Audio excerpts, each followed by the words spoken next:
il me semble tout à fait indispensable de parler de l'énergie qui circule dans notre maison de manière tout à fait concrète et pragmatique.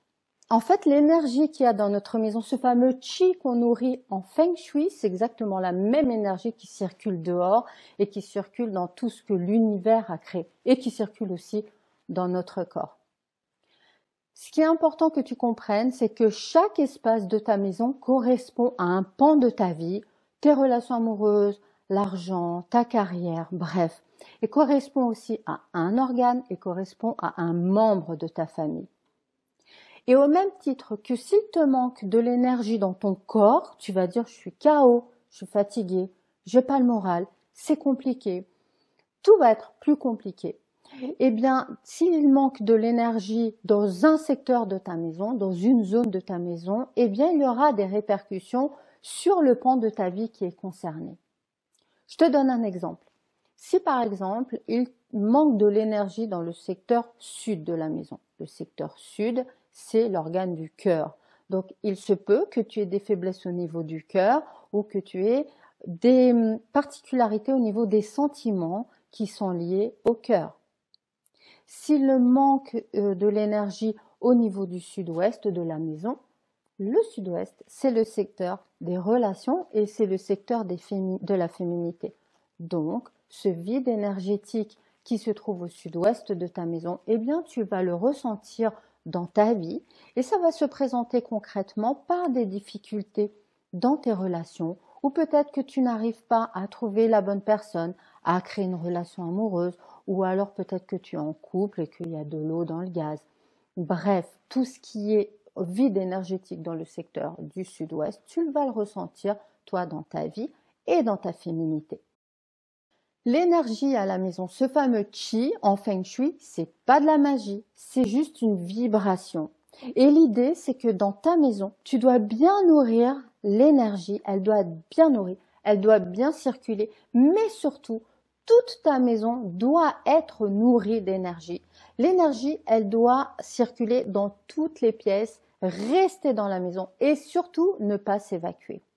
Et cette haute vibration, une fois que tu l'atteins parce que ta maison est bien nourrie au niveau de l'énergie, parce qu'il n'y a pas de fuite énergétique, va te permettre d'évoluer dans un environnement ultra positif où il y a une haute vibration énergétique.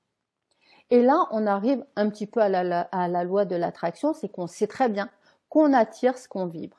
Donc, tout l'intérêt d'avoir une maison qui est bien nourrie au niveau de l'énergie et surtout une maison où tous les secteurs, toute la maison est nourrie avec de l'énergie, eh bien, va te permettre de vibrer haut et d'attirer des bonnes choses. A contrario, si tu as une maison qui fait fuir l'énergie, une pièce où l'énergie s'échappe, eh bien, ça va t'apporter des difficultés. Et plus c'est difficile, et plus tu vibres bas. Et plus tu vibres bas, plus tu attires des choses négatives, en tout cas pas à la hauteur de ce que tu voulais. Par contre, tout à fait à la hauteur de ta vibration actuelle.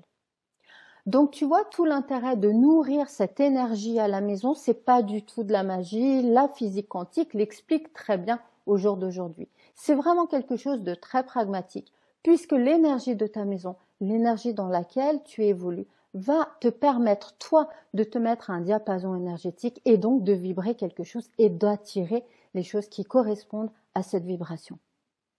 Donc, pour conclure, avant d'essayer de nourrir l'énergie, avant d'essayer de mettre des remèdes feng shui, avant d'essayer d'activer tel ou tel secteur, la première chose que je t'invite à faire, c'est de regarder s'il y a une fuite d'énergie dans une des pièces de ta maison et de faire le lien, le rapprochement entre les difficultés que tu vis dans ta vie. Est-ce que c'est l'amour? Est-ce que tu es seul?